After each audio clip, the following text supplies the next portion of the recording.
한 사람의 인생이 바르게 사라지고 있느냐 어떠냐 하는 문제가 있지만, 동시에 한 국민 전체가 길을 틀리고 있지 않느냐, 그릇된 방향을 향하고 있지 않느냐고 하는 문제도 있는 것입니다. 오늘날의 한국 국민, 또 우리가 거주하는 일본 국민에 관하여도 말할 수 있을 것입니다. 예언자 에레미야는 그릇된 길을 가는 이스라엘 백성과 그 지도자들에게 대해 오늘 아침의 말씀을 말했습니다. 백성 전체가 그릇된 길에 있는 것은 예언자 에레미야에게 있어서 최대의 탄식이었습니다. 거기서 예언자가 하는 말은 탄식의 말이 되고 또 때로는 비난의 말도 되었습니다. 오늘 아침에 말씀의 전반 4절부터 7절은 백성 전체에 대한 에레미야의 탄식의 말이 되고, 8절, 9절은 백성의 지도자들에게 대한 위협의 말이라고 말해집니다. 문제는 이 예루살렘 백성이 항상 나를 떠나 물러가면 어찌함이냐. 세번역, 그런데도 예루살렘 백성은 왜 늘 떠나가기만 하고 라는 것입니다. 떠나 물러감, 떠나가기만 하고 라 하는 건 하나님에게서 떠나고 하나님께 반역하는 것입니다. 하나님으로부터 이반하는 것은 주일 부채의 사북, 접었다 폈다 하는 부채 아시죠? 그 끄트머리가 고정되어 있어서 접었다 펴졌다 하는 것입니다. 그 주일 부채의 사북을 떼어나는 듯한 것으로, 그로 인해 백성의 생활 전체는 공중분해되어 버립니다. 공동체는 그 중심을 잃어버려 목표를 잃어버리고 토대도 상실합니다. 그러니까 하나님으로부터의 이반은 그것 자체로서 중대한 문제이지만 거기에서부터 초래되는 결과도 심각해서 백성 사이의 상호 신뢰를 잃어버려 사랑은 차가워지고 정의는 상실하여 공동체의 질서는 붕괴합니다. 그러나 오늘 아침에 9절에서 에레미야가 특히 문제 삼았던 건 예루살렘 사람들이 하나님을 떠나 물러간 것 자체는 아니었습니다. 결국은 하나님과 함께 사는 자가 때로는 하나님을 떠나가고 신앙의 열심을 잃어버려 하나님 이외의 것이 중대하게 생각되는 것은 생기는 것입니다. 우리에게도 생기는 것이 아닐까요? 에레미야가 탄식하는 건 그저 이스라엘 백성이 하나님을 떠나간 것이 아니라 항상 떠나 물러가 있는, 늘 떠나가기만 하고 있는 것이었습니다. 그래서 신앙이 애매하게 되고 하나님 없는 상태가 되는 것은 있을 수 있을 것입니다. 그러나 항상 늘 쭉 그 상태에 있는 것은 있을 수 없다라고 에레미야는 탄식합니다. 늘 떠나가기만 하고 있다란 끝까지 하나님께 돌아오려고 하지 않는다고 하는 것입니다. 한 번이 아니라 몇 번이고 떠나가는 일도 있을 것입니다. 그러나 떠나갈 때마다 돌아오는 게 당연하지 않냐, 그렇게 에레미야는 말합니다.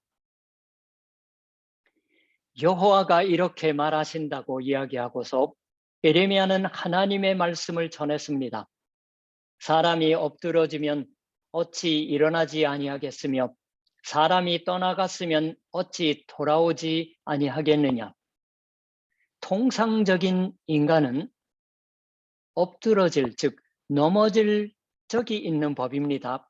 그러나 엎드러지면, 넘어지면 일어선다. 그것이 보통의 인간이다라고 말하는 겁니다. 그런데도 왜 하나님을 떠나간 채로인 것인가? 그것은 엎드러지고서 넘어지고서 일어서려고 하지 않는 이상한, 즉 비정상적인 인간의 행동이다라고 예레미야는 말합니다. 넘어진 채로 있다. 그것은 마치 전쟁터로 향하여 달리는 말같이 각기 그 길로 행하도다. 새 번역은 마치 전쟁터로 달려가는 군마들처럼 떠나갔다. 그 떠난 채로 돌아오지 않는 것과 같은 모양이다라고 말하는 겁니다. 이스라엘 백성은 하나님에게서 떨어져 가서 나간 채 되돌아오지 않는다고 말하는 겁니다. 예언자는 또 하나의 비유를 이야기했습니다. 공중의 학은 그 정한 시기를 알고, 새 번역은 하늘을 나는 학도 제 철을 알고, 철새는 이동할 때를 알고 있습니다. 여름의 새라면 가을이 옴과 더불어 남쪽으로 이동하고 봄이 옴과 더불어 되돌아옵니다. 산비둘기와 제비와 두루미는 그들이 올 때를 지키거늘 때를 알고 그리고 지킨다고 말합니다. 하나님의 때, 하나님의 질서를 안다. 안다란 신뢰로 아는 것, 신뢰를 가지고서 아는 것, 그리고 그것을 지키는 것을 안다라고 표현합니다. 내 백성은 여호와의 규례를 알지 못하도다. 여호와의 규례 또는 주의 법규라고 하는 건 정해진 관례가 아닙니다. 여호와의 긍휼, 주의 법규의 조처, 배려하심이란 하나님의 은혜의 판단, 그리고 그 고하여 알림입니다. 학도, 산비둘기도, 제비도, 두루미도 하나님의 때와 질서를 신뢰하며 알고 있고, 그리고 지키고 있는데도 내 백성은 여호와의 규례, 여호와의 뜻을 알지 못한다. 그것을 알았다면 하나님께 되돌아올 터이지 않은가? 그렇게 예레미야는 탄식했던 겁니다. 주 예수께서도 공중의 새를 보라 하고 말하셨습니다. 산상설교 마태복음서 6장 26절에요. 심지도 않고 거두지도 않고 창고에 모아 들이지도 아니하되 너희 하늘 아버지께서 기르시나니 라고 말씀하셨습니다. 우리들에 대한 하나님께로의 신뢰 교사로서 새나 꽃을 가리켰습니다. 단지 기르시는 것이 포인트가 아니에요. 오늘의 예레미야서의 말씀과 연결해서 한번 묵상해 보시기 바랍니다.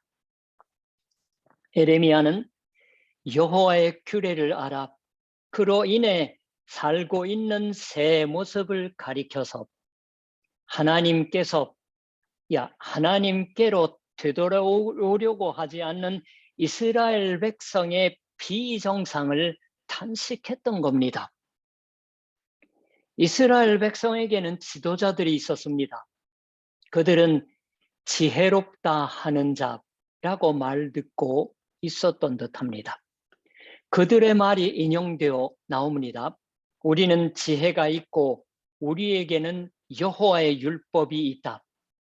그러나 예레미야는 그들 지혜가 있다고 하는 지도자들이 갖고 있는 율법, 바로 그것이 이미 서기관의 손으로 고쳐 쓰여져 있다고 말합니다. 사람이 하나님의 율법을 자세히 풀이할 수 있지만 바로 그렇게 함으로써 하나님이 본디 바라시는 바를 놓칠 수 있다고 하는 겁니다. 여러분, 율법과 율법을 알기 쉽게 설명해 놓은 책과는 다릅니다. 예를 들면 안식일 쉬는 거예요. 근데 안식일에 어디 시장을 가건 어디까지 가건 몇 킬로까지 가면 되느냐라고 하는 것을 말해 놓은 것이 알기 쉽게 풀어놓은 책입니다.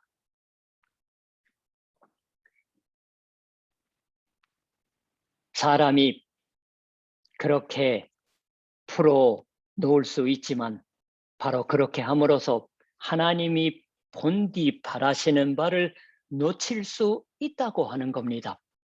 서기관의 거짓의 붓이 거짓되게 하였나니 그러한 것으로 율법을 바꿔 쓰는 게 아니라 율법을 설명하는 내용으로서 그런 비유가 있는 것입니다. 주 예수와 그 당시 율법학자들 사이에서도 곧잘 논쟁이 벌어졌던 겁니다. 예레미야는 하나님의 이름을 성실하게 부르지 않는 예루살렘 성전에 대한 하나님의 구원이라는 공허한 신앙을 부정하고 있었습니다. 선왕 요시야의 개혁의 기초를 이루는 여호와의 율법에 대해서도 그것을 권위 있는 것으로서 오직 자구대로 해석해서 될 일이 아닙니다. 그러니까 지혜롭다 하는 자들은 부끄러움을 당하며 두려워 떨다가 잡히리라 하고 위협했습니다. 실제로 잡혀가지요. 문제는 율법을 통해서 살아계신 하나님의 적극적인 활동을 받아내서 걸을 수 있느냐 어떠냐고 하는 동적인 과제에 응답하는 것입니다. 문제는 여호와의 말을 버려서는 또는 거절해서는 안 된다. 그것은 국제사회, 당시의 중군동의 대변동의 위기 속을 살 때에도 같은 모양이다 라고 이야기했던 겁니다. 이렇게 해서 에레미야가 탄식하고 비난하고 위협했던 건 백성이 하나님을 계속 떠나 있는 것, 엎드러져도 넘어져도 일어서려고 하지 않는 것이었습니다. 여호와의 긍휼의 조촉 또는 배려하심을 알려고 하지 않고 여호와의 말을 버리고 여호와의 말씀을 거절하고 있는 것이 문제였습니다. 본인들은 버리고 거절하고 있다고는 알지 못하는 거예요. 그것은 있을 수 없는 것으로서 탄식하고 그래서 공격했던 것입니다. 그러니까 에레미야가 의지로 삼고 희망을 걸었던 건 여호와의 규례, 즉 주의 법규이고 여호와의 말입니다. 탄식과 위협의 이유는 에레미야가 그렇게 한 이유는 이스라엘 백성과 그 지도자들이 여호와의 규례, 여호와의 긍휼의 고하여 알림을 알지 못하고 여호와의 긍휼의 통지를 알지 못하고 하나님의 말씀을 결과적으로 경시해 버린 것이었습니다. 여호와의 규례, 주의 법도란 무엇일까요? 또 지혜 있다고 하는 자들이 경시해서는 안 된다고 말듣던 여호와의 말이란 무엇일까요? 예레미야는 그것을 전제로 하고 있습니다. 오늘 종료주일의 아침 여호와의 규례, 주의 법규란 무엇이고 여호와의 말이란 무엇이냐고 묻는다면 우리는 구약 성경뿐만이 아니라 신약 성경도 읽지 않으면 안 될 것입니다. 그리스도교회는 당초 성경이라고 하면 구약 성경뿐이었습니다.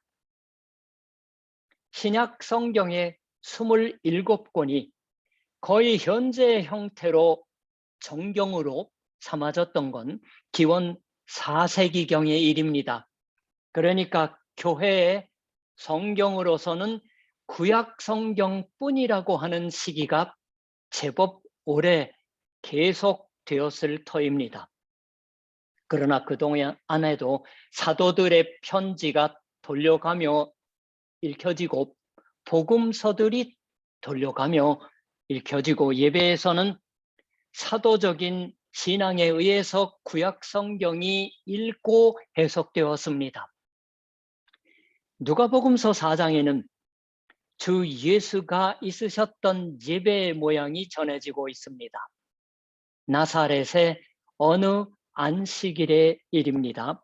예언자 이사야의 두루마리가 예수께 건네지고 주 예수께서는 그걸 읽으시고 두루마리를 맡은 자에게 돌려주고서 자리에 앉으시자 회당에 있는 자들이 다 예수를 주목하였다고 하는 겁니다.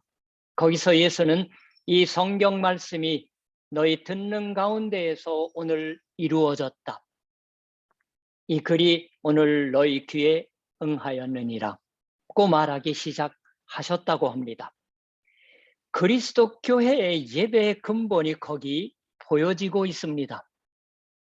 우리의 오늘 종료주일 아침에 예배도 주 예수께서 성경을 읽으시고 그리고 이 성경 말씀이 너희가 듣는 가운데서 오늘 이루어졌다 하고 말씀하십니다.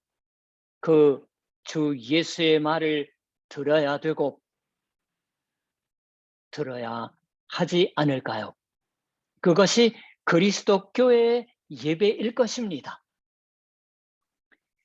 예언자 에레미야는 이스라엘 백성이 주의 법규를 알지 못한다고 탄식하고 백성의 지도자들이 주의 말을 거절하였다고 비난했습니다.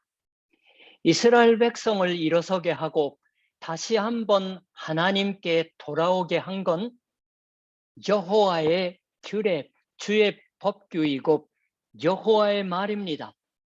철새가 이동할 철을 알고 지키는 것처럼 여호와의 규례를 신뢰해서 친숙히 알고 신뢰를 담아서 지키는 게 지극히 당연한 겁니다. 이스라엘의 지도자들을 정말로 지혜 있게 하는 건 여호와의 말로 그 여호와의 말에 듣고 여호와의 말을 지키는 것입니다. 이 성경이 너희가 듣는 가운데서 오늘 이루어졌다고 하는 주 예수의 말씀에 따르면 여호와의 규례, 여호와의 긍휼의 조처와 그 통지는 주 예수에게 있어서 실현하고 있습니다. 여호와의 규례, 여호와의 말이란 주 예수 그리스도 자신을 말한다고 받아들여야 할 것입니다. 주 예수 그리스도 계시는 곳에서 성경에 듣는 것이 즉 구약의 모든 말씀도 예수 그리스도가 이루어졌다고 말씀하시는 것처럼 그리스도의 빛 가운데 읽고 듣는 것이 사도적 신앙에 의한 교회의 예배입니다. 구약 성경은 그러할 때 훨씬 깊은 곳에 있어서 주 예수 그리스도를 가리키고 있다고 말해야 할 것입니다. 그렇게 이해하여 받아들일 때 이스라엘이 엎드러진 채로 넘어진 채로 있을 리는 없다.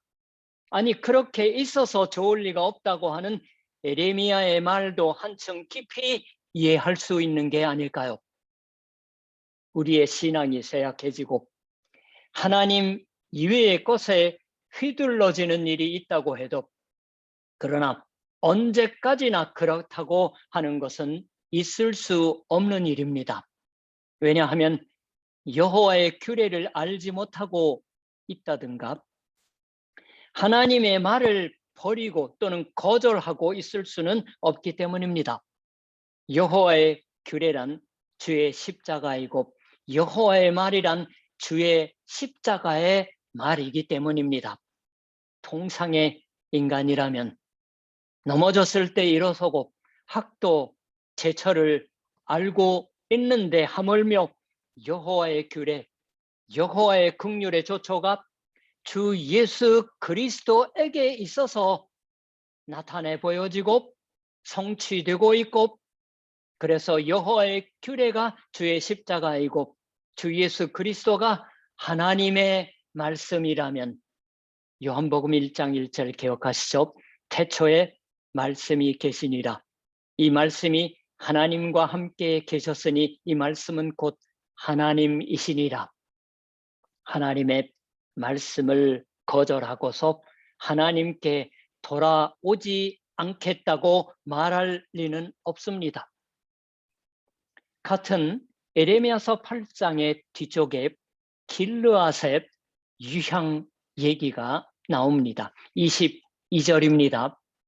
길르앗에는 유향이 있지 아니한가? 그곳에는 의사가 있지 아니한가? 딸내 백성이 치료를 받지 못하면 어찌 됨인고? 여호와의 탄식이 계속되고 있습니다. 길르앗에는 유향이 있다. 길르앗의 관목의 줄기에서 채취되는 수액은 통증을 가라앉히는 바르는 약이 된다고 말해지고 있었습니다. 그 유향이 없는 건가? 왜 이스라엘 백성의 상처가 낫지 않는 건가 하고 에레미야가 탄식했던 겁니다. 이 에레미야의 탄식에 무라크 스피리추얼, 흑인 영가가 응답하고 있습니다. 이스라엘 백성이 아픔을 안 백성이었던 것처럼 같이 긴 비참 속에서 아픔을 경험한 아프리카계 아메리칸들이 노래했습니다. 길르앗에는 유향이 있다고 노래했던 것입니다. There is a balm in Gilead.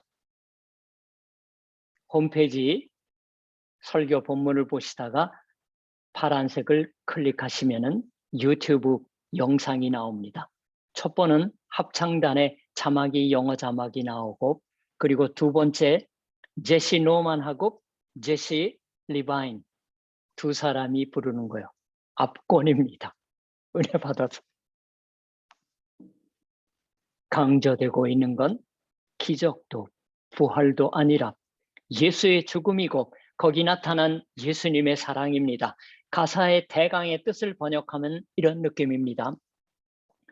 길르앗에는 유향이 있다. 상처 입은 사람을 통째로 치유하는 유향이, 길르앗에는 유향이 있다. 죄로 병든 영혼을 치유하는 유향이, 내가 낙담에 잠겨 해온 일 모든 것이 허무했다고 생각될 때 성령이 내게 임해 영혼을 되살아나게 해주신다. 베드로처럼 설교할 수 없어도, 바울처럼 기도할 수 없어도, 천사처럼 노래할 수 없어도 예수의 사랑을 이야기할 수는 있는 거다. 주는 모든 사람을 위해서 죽어주셨다라고. 주 예수께서 모두를 위해서 십자가에 죽으신 그것이 길르앗의 유향이다라고 노래했던 겁니다. 주 예수의 십자가로 인해서 우리의 상처와 그 아픔은 아문다고 노래한 것입니다. 그래서 고향에 되돌아가면 설령 웅변으로 말할 수 없어도 주의 십자가를 증거하자라고 서로 노래한 블랙 스피리추얼입니다.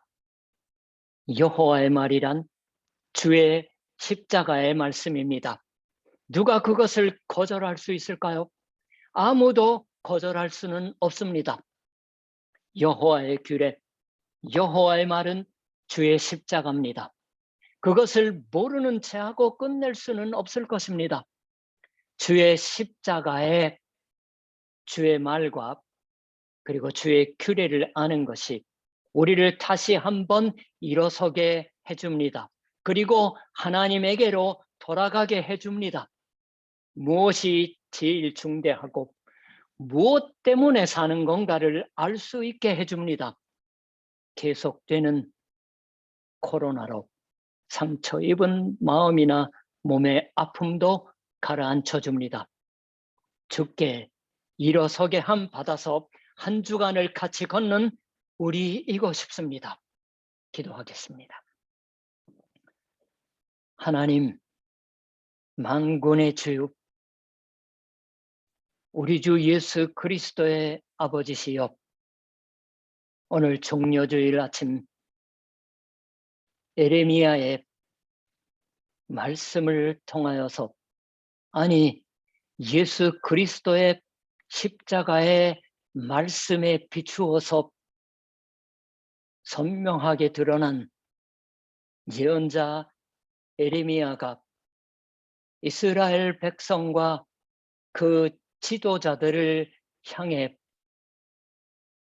전할 수 있었던 그 예언의 말씀들이 우리들의 영혼 속에 깊이 침잠할 수 있게 하여 주시니 감사드립니다.